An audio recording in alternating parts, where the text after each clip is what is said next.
really soon. And for this session, we'll be talking about customer onboarding. And because we are such a diverse group, I'm hoping that you'll have not many, but maybe one takeaway at the end of this session. So I lead Appsfly's customer success teams in India. I live in Bangalore. I moved here about 5 years ago, and the city became home very quickly. I'm extremely passionate about mobile growth. I've had the pleasure of working with some of the largest consumer internet companies in India, and opportunity to speak with some of the best marketers globally. I am also extremely passionate about customer success. Uh, and a large part of the credit for that goes to Ziv. Ziv is also here with us on this call. Ziv is the Chief Customer Officer at AppsFlyer. And I remember I told Ziv that either I'll do sales or I'll do product management after doing 1 year of customer success at AppsFlyer. But that hasn't changed in the 4 years that I've been with the company. So that's good, I think. And lastly, I'm super interested in personal finance. My personal finance journey began in 2014. That's when I started investing in some mutual funds. And by 2016, all of my investments were really tanking because my advisor was making some really bad mistakes. So in 2016, I took over, understood what was really happening, and tried to undo all of the mistakes that he was making. But yeah, that's a little bit about me. I work for AppsFlyer. What we really do is we help you measure your marketing activity. We help you protect your data, connect your data to the ecosystem, activate your existing users, and finally report the impact that your marketing is making on the top line and bottom line. So essentially trying to build mission critical marketing solutions for mobile marketers. A little bit about our session today. So we'll start to talk about our customer success philosophy at AppsFlyer. And I'll talk about that primarily because this has really guided the onboarding strategy or the onboarding program that we built for our customers. We'll get into the strategy, we'll get into the more tactical aspects like the onboarding plan, like the assets, and we'll close the session finally by talking about some pitfalls to avoid, and then finally some Q&A and summarizing everything that we spoke about.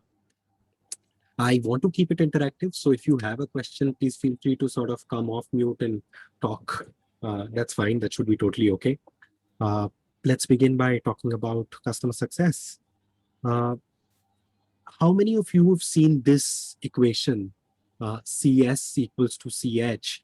And here CS means customer success and CH means customer happiness.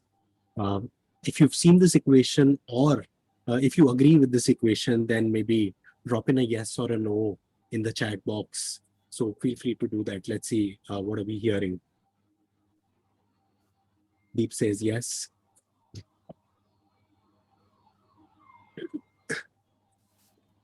Okay, a lot of people are saying yes, but this actually is no equation. I made it up for the session, and customer success, at least in my opinion, does not really equals to customer happiness. And if you would have asked me about this maybe 5 years ago, I would have said yes, customer success is customer happiness. But I think I understood very quickly that this isn't the case. And I took this screenshot from a Forbes article that was written just 2 days ago. And it says, don't make your customers happy, make them successful, right? How do you make them successful? That's the bigger question that all of us are trying to sort of find an answer to, right? Okay, another equation. And I'm pretty sure you would have seen this one for sure. Here, customer success is equals to customer experience plus customer outcome. I think this equation first appeared on a Gainsight blog, if I'm not wrong. And it beautifully captures how do we make our customers successful. We need to shift our focus from happiness to outcomes, and outcomes with appropriate experience, right? So when we start to understand what is it that the customer is expecting out of your product, you'll realize that this has very little to do with your product. They don't care which product they use. They don't care about your software, but they actually care about the outcomes that they will get out of that software. So software is basically a means to an end, and they only care about the end, little about the means, right? So we need to be prioritizing outcomes over happiness, outcomes really over everything else. And at AppsFlyer, what we did was we replaced the plus symbol uh, in CX plus CO with a multiply symbol because we believe that uh, each of these in isolation is not customer success, right? If somebody is getting the outcomes, but the experience isn't appropriate, they will eventually churn, shift away from your platform, from your software. Uh, they have a great experience. Your CSMs, their CSMs are responding to them very, very quickly, keeping them happy, nice, everything is okay, but there are no outcomes. Then also this is not true customer success, right? So you need both of them, experience plus the outcome, to truly deliver customer success. Uh, let's talk a little bit about the early days. So in early days, what was enough was to have a good product market fit. You know, your product had to solve a particular problem that existed in the market. Could people really to execute and build that software? And that was enough to achieve the hyper growth as a company. But I think now, because buyers or your customers have all the power, the service component is huge. So you need to be constantly delivering value. You need to be building long-term relationships, and only then your business can grow. Only then you can, think about creating a business impact.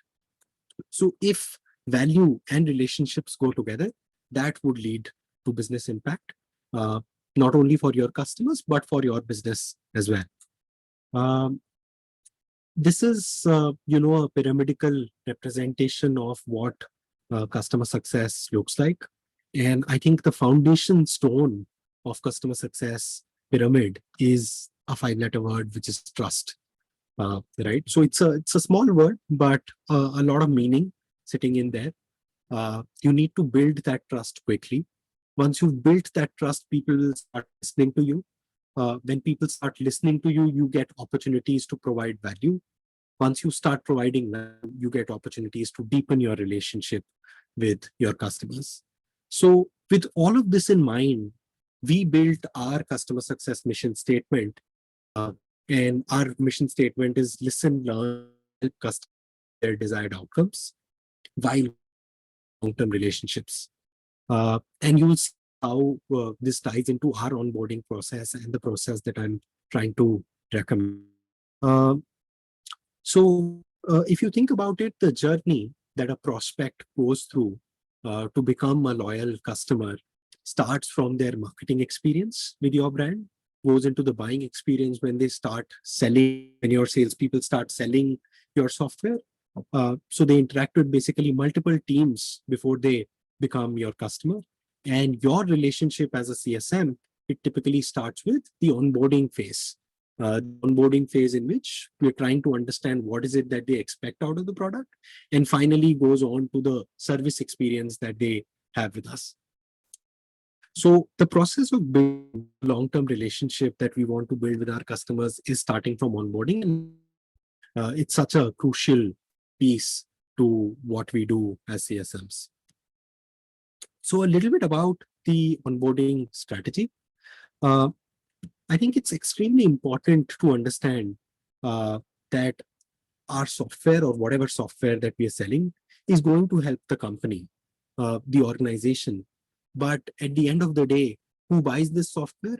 These are people who are buying the software, right? And which is why, in most cases, in most customers that you will be interacting with, there will be two different groups that you need to onboard. One is the company, and most of us as CSMs, we really do a good job at onboarding the company because we understand what customer company goals are, revenue, or reporting, or bringing in efficiency and optimization in their processes. But something that a lot of people miss out on is onboarding people and understanding the goals that people have with onboarding activity that we are trying to do. And people goals are sometimes very different from the company goals, right? So people goals could be something like, I want to be an expert at such industry. It could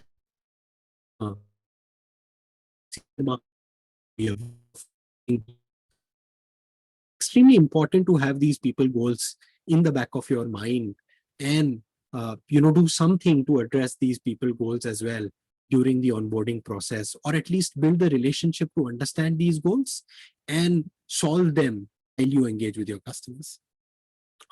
What onboarding is, and I think to understand what onboarding is, we first need to understand what onboarding is not.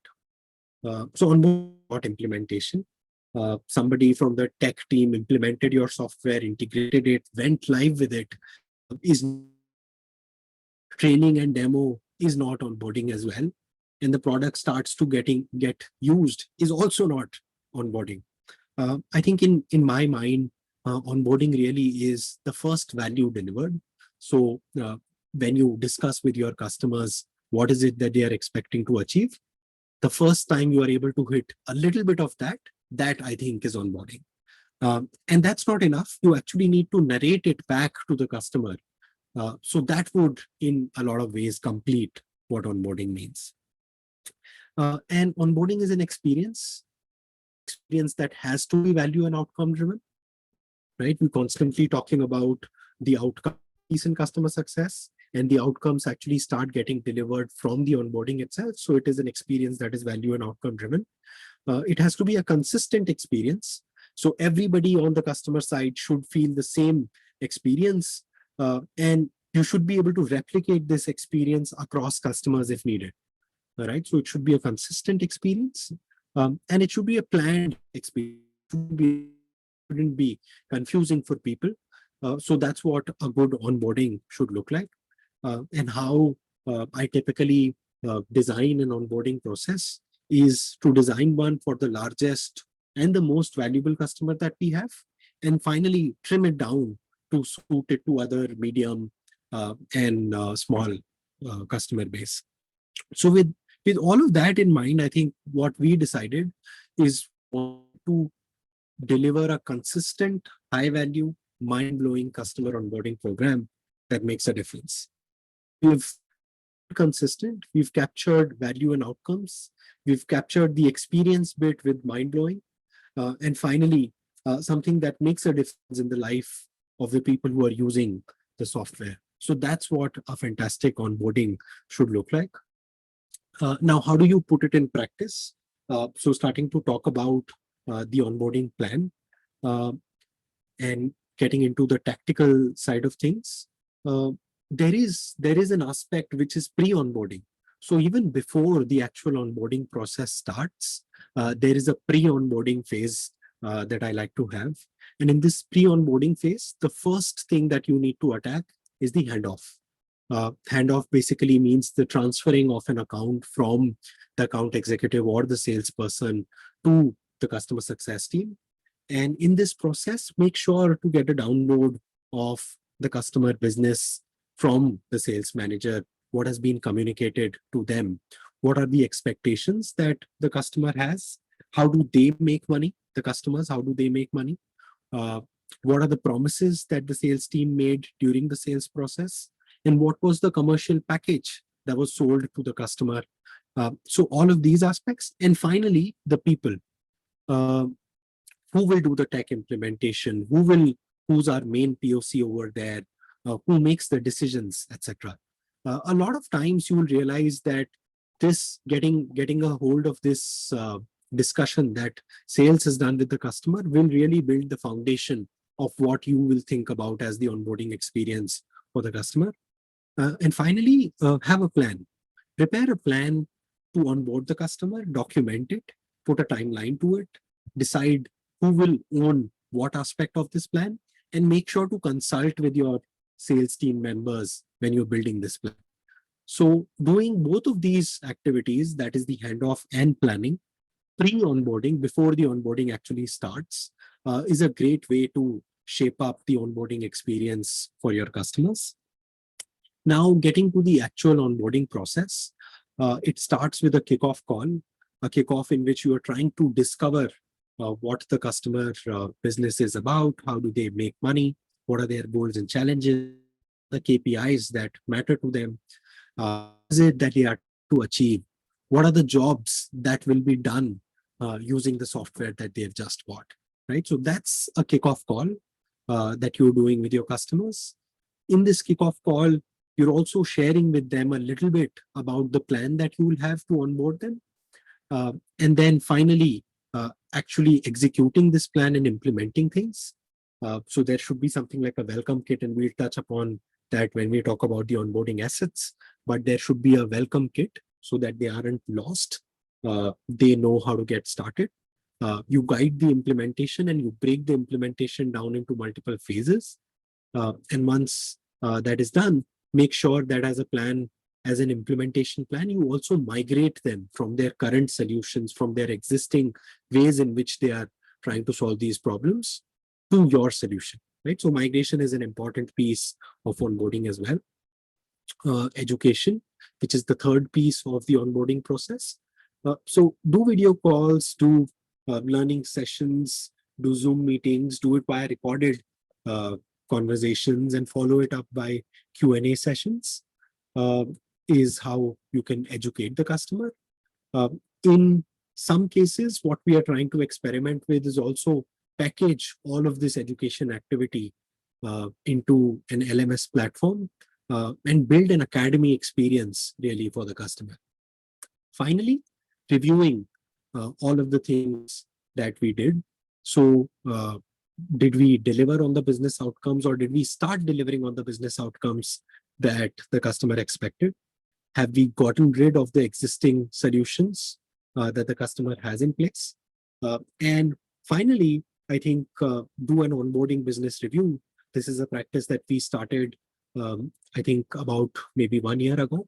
And this has brought in tremendous results. So what we try to do in the onboarding business review is we show this is the ROI that you're getting out of the AppsFlyer product.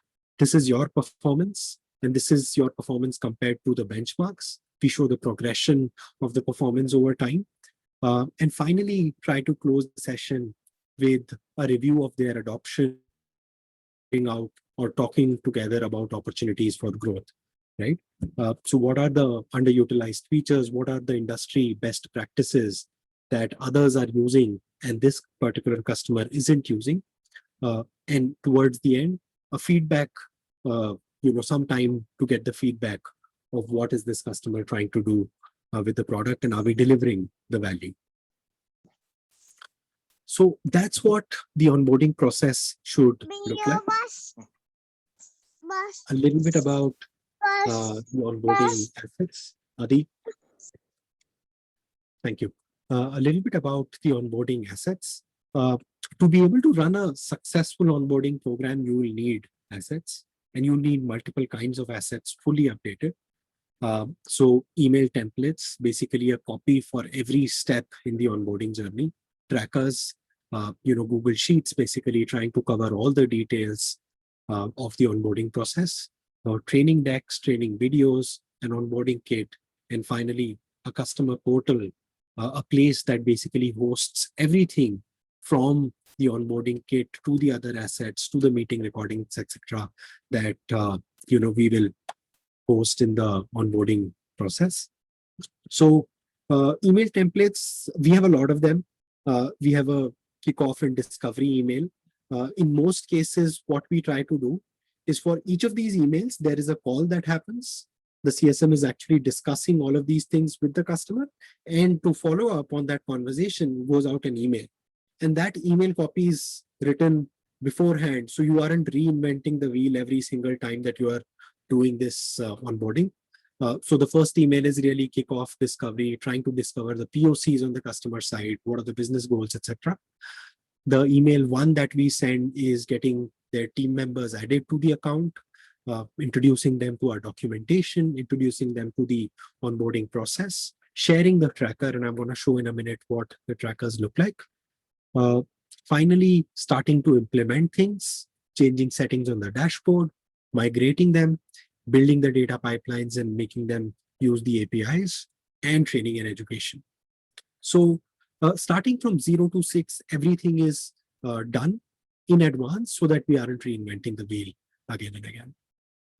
Uh, we still use Google Sheets to really track the onboarding progress uh, with our customers. So this is, think of this like an external tracker that we created. And I'm sure a lot of you are familiar with these kind of Google Sheets. They are basically Gantt charts. Project managers love them.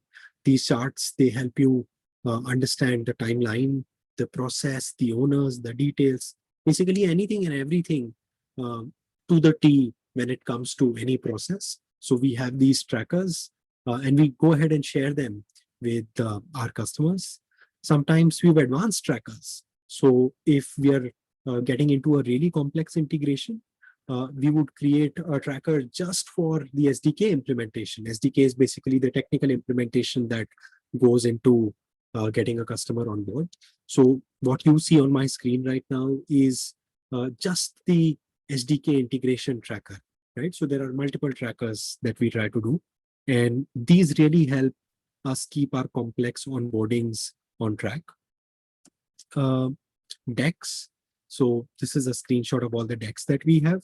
And I believe that a good deck is uh, mostly a fantastic supplement to the conversation that you are having with your customers, right? So in a corona-less world, I would go and meet my customers, and there is a lot happening. So I have facial expressions, and I have my hand movements, etc.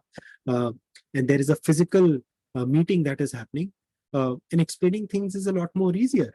But in the current times, I think these decks become extremely important, right? So they would become the supplement to the conversations that you are having with your customers. It'll make you look and sound professional. Um, and it might be a good one-time effort, but it'll improve the quality of the conversations that you are having with your customers. Well, education then is another important piece that we try to do with our customers. So there are training videos. Sometimes we like to do Zoom sessions. Sometimes we send these videos to people and we like, hey, go and watch this, and we do a Q&A after that. So depending upon the tier of the customer, depending upon the enterprise, medium or small customer, we alternate between videos and sessions. So some of the topics sometimes are done live, sometimes are done via these videos. But having good and well done videos is an extreme time saver. So spend some amount of time creating these videos. And finally, I think the last two assets that I want to talk about are the customer portal and the onboarding kit. Let's start with the onboarding kit. So it's nothing but everything that you used to onboard the customer, right? So all the critical information, all the training material, all the call recordings, everything organized nicely, uh, packaged into a kit. And now where do you host a kit? That's where the customer portal comes into picture. So this is something that we started trying recently. We built basically a Google Sites website, like a portal, and now we try to host everything related to that particular customer on this portal. So all the onboarding related items, past meetings, their recordings, action items, tasks, etc., and all the future meetings that we want to do with them, the plan that we have for the customer, right? So all of this nicely packaged into one single Google site uh, that we call the customer portal. And finally, probably the most important bit when it comes to assets is you will be putting a lot of effort into building these. So have them managed centrally, assign responsibilities, and make sure you keep them updated. And if you'll keep them updated, that's not enough. You need to personalize them before you start using them, right? So that's a little bit about the assets. And I think we are nearing towards the end of the presentation. And before we open up for Q&A, I want to share some pitfalls to avoid. So don't skip sales to CSM handoffs. These can sound trivial sometimes, but they aren't. They help you learn about the customers, and you shouldn't miss any opportunities to learn about your customer's business. Don't overpromise, try to overdeliver, and don't let go of the salesperson until the onboarding is finished. You can always bring them back in the conversations and help with alignment if things go south, if things aren't progressing as expected. Uh, be agile. Don't try to implement everything at once. Try to do phase-wise implementations, and that will really help you cut down the time to value that you have with your customers. And finally, remember that implementation and training doesn't mean uh, onboarding. Uh, so I think that's about it. I'm going to summarize by saying that great onboardings really have the power to make or break your relationships with the customers. They can create customers for life, or they can cause churn. Uh, so customer onboardings have a lot of power, and I heard somewhere that they do not get the love that they deserve.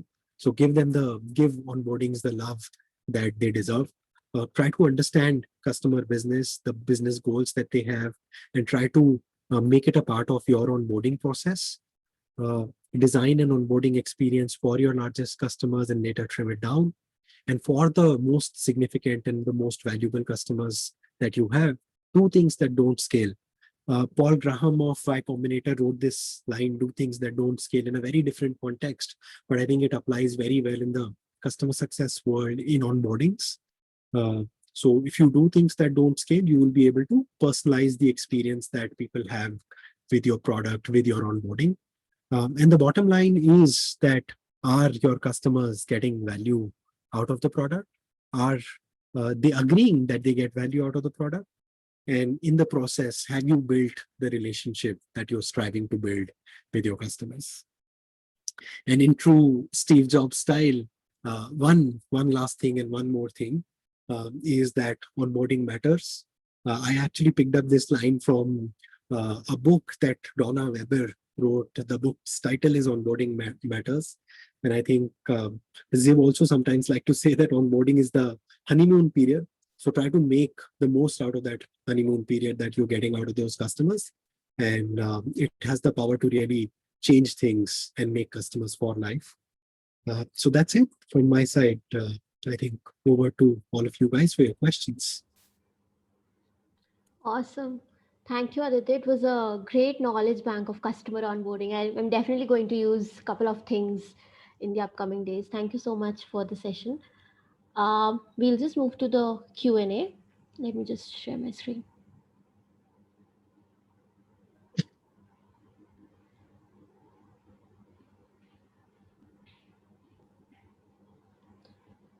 Okay, we have a couple of questions. First one, how do you drive trust when your customer is not happy with your product? I think the trust building exercise starts with you being brutally honest and them being brutally honest. So I would go and have a conversation. Why is it that they are not happy with the product? And is there something that us as CSMs can do, workarounds if possible, a meeting with the product manager to understand why is it that they aren't happy, and how can we change this? And I think one another thing that I've learned is products break, things break, software breaks. Right. But are you sitting there with your customer when things break? I think that will help you build that trust. So understand the problem, and I think you'll automatically start building that trust. Right, I agree. Any more thoughts, guys, to add here? Ankit, Balarka, Dipali? Certainly agree, Aditya. Yeah, it's all about, how you can empathize with your customers. If you can empathize with your customers and they feel that, okay, yeah, you're on their side, I feel that it will drive some trust. I have one more thing to share on the empathy bit. So empathy is, I think, the most talked about quality in the customer success communities, in the world of customer success, to be honest. But I was recently reading Jeff Wiener's, something, he has written something about the three qualities of leaders, and I think it applies to customer success as well. Empathy is not enough. You need to empathize and you need to couple it with actions. So empathy plus action is compassion. And I think compassion is what will probably help you build trust. So that's Right, what I wanted to share. right. Okay, let's move on. what sort of information do you fetch from the client during the onboarding process? Any key metrics you follow, or would you like to suggest as a pattern to look after?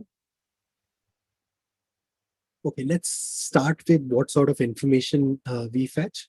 Right. I think every time I am entering an onboarding process, I've already gotten a download of things from the sales teams, but I go back to the customer and I would start with one simple question. What are your goals and challenges with whatever? Like in our case, what are your goals and challenges with mobile marketing? That's the question that I would ask. So it's a very broad, open-ended question that I'm asking. And then I would follow up with specifics. What is the challenge that you have with the current service provider? What is it that you're not getting from the current product that you are using? What would you like to see from our product? What are the things that you have in mind that you want to achieve 90 days down the line? So these are the, I think, the open-ended broad items that I'm trying to get. And then other information is more tactical. So who's going to do technical implementation? What sort of control do you have over their bandwidth? What sort of resources do you have for the onboarding process, etc.? So these are the things that we're trying to ask in the onboarding process. Key metrics, I think metrics vary with the company, right? So we have different metrics for our largest customers, we have different metrics for our smaller ones. Right. But I think one consistent thing that I hear from CS leaders is time to value and the value itself. How quickly are you able to get to the value, and are you able to get to the value in the onboarding process? Right. That's I don't know very if I important. answered the question. I definitely feel that yes, the question was answered. I am moving ahead. Just, okay. What is the ballpark time frame between kickoff and review? Is this supposed to happen through multiple meetings? It's an interesting question. Yeah.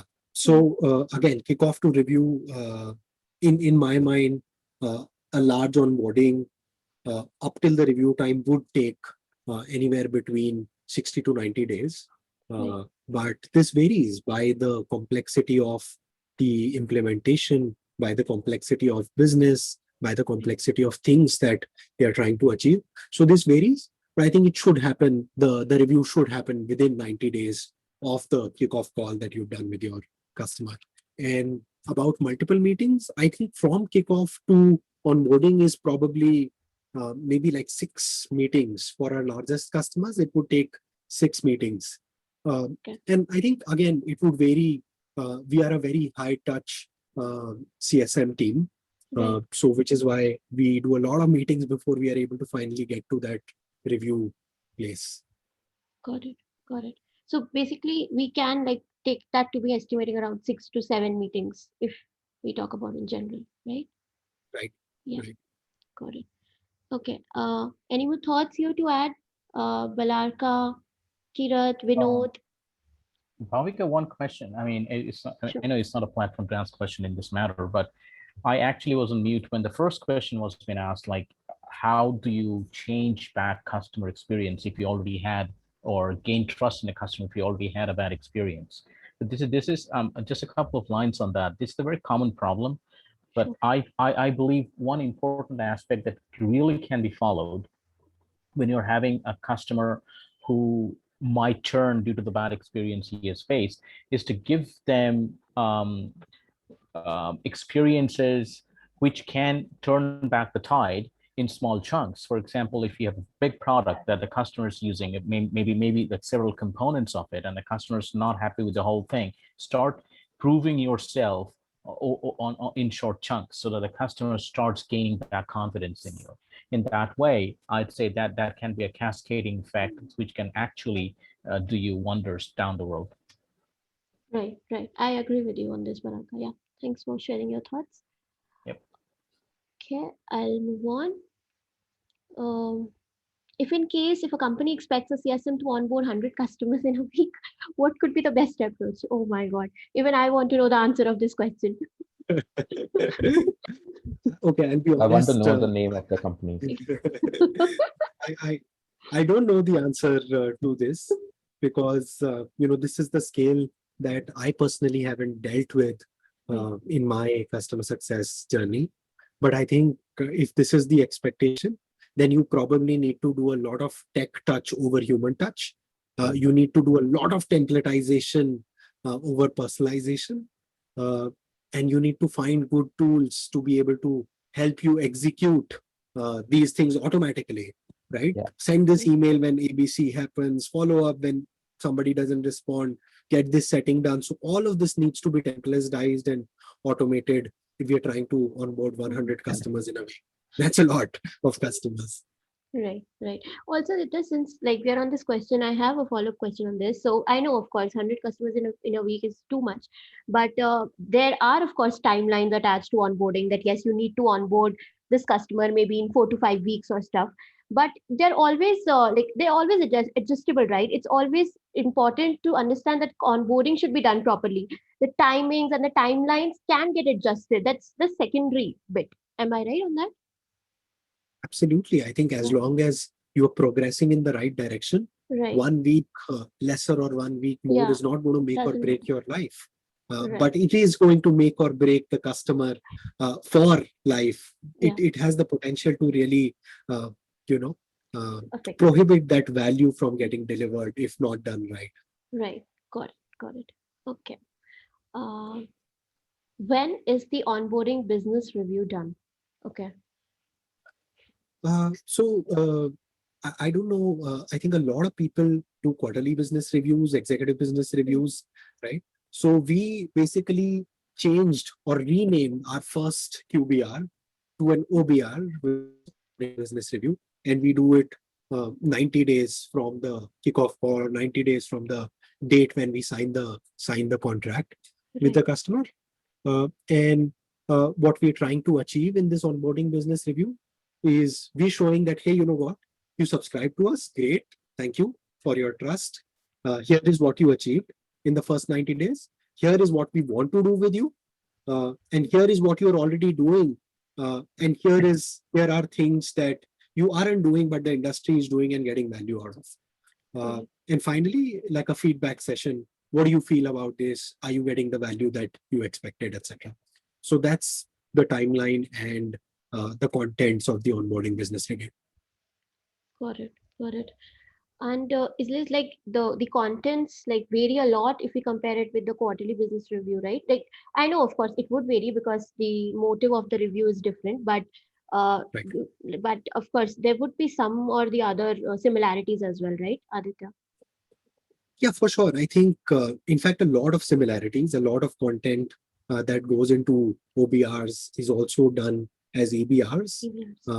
But OBR is just a fancy way of saying, hey, come, the leadership side from our side and the customer side, all of us come together. Let's review what we've done. Let's review the progress that we've made over time. Right. Think about it. I agree with you. Any thoughts here? Balarka, Vinod, Kirat, Abhishek, Himanshu? And 90 days is a decent enough timeline. That's what I believe. So typically 90 days is the benchmarking timeline when you have the first review done. So that's a good approach to have an a QBR or an EBR renamed to an OBR. That's a good idea, so that the customers actually, I mean, they have not started using the product extensively, but they have actually got a hang of how the experience is gonna come down the road. So yeah, 90 days is fine. But again, depends on how much of the onboarding KPIs have been met in those 90 days. So if there's a lot of KPIs that's missing for various reasons, then maybe 90 days can be pushed out to a 120 days timeline. Right. And obviously, one of the things that is most important is to review those KPIs. What is it that we agreed on? Here are the things that we achieved, and here is what is the future plan looking like. So great point there, I think, Balarka. Yeah. So the other point I have personally followed in a couple of organizations prior to this one is before the actual onboarding review happens in the 90-day timeline or 100-day timeline, I set up a mini meeting with the business users, not the actual technical users, the business users to find out how they're doing or how the KPIs are turning out to be, so that come 90 day, we can actually gather our pull up our stocks in that maybe that small meeting happens in the 60th day or the 45th day. So the next 45 days, when you were actually happy, when the actual meeting happens, we can actually pull up our stocks and get more KPIs under the belt before the actual business users and stakeholders come and kind of start asking questions. 100%. And in fact, if you aren't able to do a meeting with a smaller meeting with business owners or leaders, then just a meeting with your champion to understand, are we on track? This is what I plan to show in the onboarding business review. Are you okay with that? So that sort of conversation definitely helps. Yeah. Right. I'll move on. How do we decide the duration of the onboarding plan? Is it always should be 30, 60, 90 or depend upon the account size? Of course, we've tackled this as of now, so I'll move on. How to engage? It depends on the account size as well as the complexity. What is it that the customer comes to you with that, hey, sometimes the account can be small, but because they have the resources and problems, they want to leverage everything that you have for them. So that's what would define the timeline. Right. Yeah. Even the territory, I would say, Aditya, because I have seen a particular set of customers to take more time than the other territory. So maybe we should take that into account as well. Yes. Absolutely. Okay. How to engage existing customers where CSM is in the new process altogether? I think so. That's what. That's I think about CS as a function. Okay. Got it. That's by the way, a great question, because I think AppsFlyer, we started our India office in 2015. And I did not join in 2015, but I know the story, so I can probably narrate. We had customers in India before 2015. They were being managed from our Israel office. We came in, we brought in the customer success function here in India, and it actually started out by solving their smaller problems, right? So trying to understand what is being used, what is it that is not working.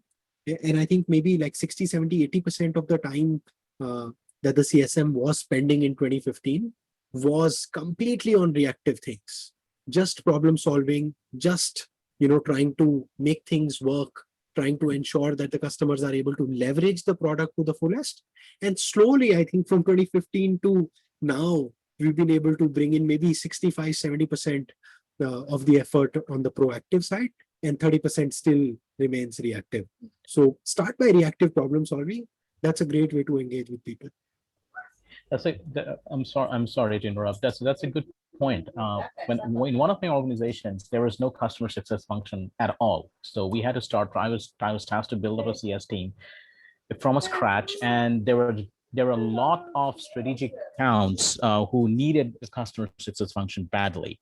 So everyone was a technical account manager who were completely on the reactive approach, and they had kind of zero experience on being proactive and going to step into the boots of the customer success. So it took time to educate the customers, get them trained a little bit in the cadence meetings, so like the benefits of customer success, on how the value of their product they've purchased can be realized. So basically maximize the value realization methods of having the customer success concept kind of injected into their practice. So it will take time, but at the end of the day, like the customer would be happy and eventually successful.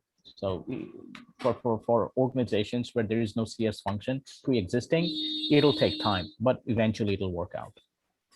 Exactly. This is Vijay Ashok. Thank you all for sharing your input, because I was so curious to understand how to implement it, because I'm in this phase where it's like I got all my customers who have been dealing with my current organization for last 10, 12 years, 15 years. Now the customers are literally like they're just waiting. Who is the CS? Who is the CS functionality? What CS functionality is going to do? What CSM is going to make added value? Because I know the CEO, I know the top people in the organization, whom to reach, when to reach, what are all the problems I'm facing. I know the support team numbers, email addresses. So what this CS is going to make any difference? So this reactive methodology or like reactive approach, definitely it's working, but still I thought of seeking your guidance and the best practices, and this helped me. Thank you for answering this. Thanks, Vijay. And I think one more piece that I think I got this idea only after Balarka actually talked is open-ended conversations. If somehow we can get CSMs, a newly formed CSM team, to have open-ended conversations, you'll discover things that haven't been solved for, that the customers probably want a solution to or need a solution to, but haven't been solved for. And that I think is the will kick in the value addition process. Yeah, absolutely. I mean, there is another crude approach. I don't know if it's a crude. It of course depends on the budget the company has. Let's say you have an organization where there are no CSMs existing, and you're tasked to bring up one. And of course, but the people who you have are expert technical account managers, meaning they have a thorough understanding of the product. And maybe you do not have the entire 100% bandwidth to train your technical managers to become CSMs. I think a good approach, an easy shortcut, is to hire a couple of experienced CSMs and then have them train the existing technical managers so that it builds up as a culture inside the team. That'll not only save your bandwidth, but also give you the opportunity to understand how the entire progress as a customer success function is developing as a new team. Right, right. So I also have something to share here on this point. This is Dipali. So I joined an organization where CSM was, the function of CSM was not very popular or not very talked about at that time. And similarly, the clients were directly reaching out to the CEO or the marketing manager or the product manager. The direct contacts were there. And it was really difficult to make my position there. But the major point which I thought was that the clients, even if they know the CEO or the product manager and they're writing to them directly, these people do not have time to respond to all the emails. Right. So that's just where my role came up. So I made sure that whatever email is coming in, I am responding to them. I am taking the ownership. I'm clearing the content, or I'm doing everything they expect from us. So that's when our product manager or the CEOs or the higher management people also felt that, yes, this will be taken care by her. And they left the stuff there. So that's where we can actually make our position. And the client also knows by now that, yes, if a CSM is there, then she'll be a good coordinator, or she'll be able to handle the things pretty quickly than the higher management people. That was perfect, Deepali. Thank you. That's awesome. Like, this is what I'm practicing, and you're like whatever you have said, like that's just giving me another confirmation that like I'm going in a right direction. Thank you so much for that. Yeah. But one point that people who are starting off as customer success managers, this is maybe might be a tip.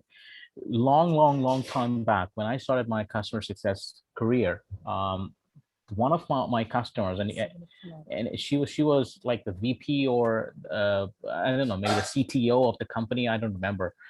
She called me a glorified secretary. Okay. So she was not at all trusting or having faith in the job we do, because CS at that time was completely new to the entire world. I mean, no one knew what CS was, and it was just a budding concept. And being called a secretary might put you off, might make you disappointed.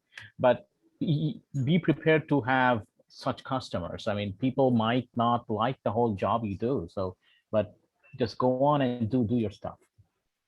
Right. And with this, Balarka, I have I read a famous quote somewhere that your difficult customers are your best teachers. So yes, you would definitely they're difficult in first place. Of course, you have to handle a lot, but at the end of the day, yes, you'll get a lot to learn as well. So oh yeah, because you typically and theoretically and practically not want a quiet customer. Quiet customers are not good. Right. I agree with you, Balarka. Okay. We had a great discussion, guys. I know there are a lot of questions, but time is up. So looking in the interest of the time, that's about it as far as the Q&A is concerned. I'll move on. Yeah, maybe if you want to chat, please feel free to reach out to me on LinkedIn or on email. And happy to have a conversation. Yeah. Thank you. Sure, Aditya. Okay, few announcements. CS Cafe Bengaluru If you've not registered yourself yet, please feel free to register yourself. Just ping me or Ankit on LinkedIn. We're available. We'll help you with that. Next meetup on 6th of June 2021. We've decided the topic. Of course, the guest also will be revealed very soon. We will keep you posted on LinkedIn. And yes, spread the word with hashtag CSFamIndia. It was lovely meeting you all guys after so long. And thank you, Aditya, for such a wonderful, wonderful meetup. We learned a lot this day. Thank you so much. Thanks, Aditya. Thanks, Bhavika. Thank you. Thank you. Thank you, Thank you guys. all. Thanks. Thank Thanks, you. Take care. Aditya. Thank you. Stay safe. You too. Thank you. Stay safe all. Bye.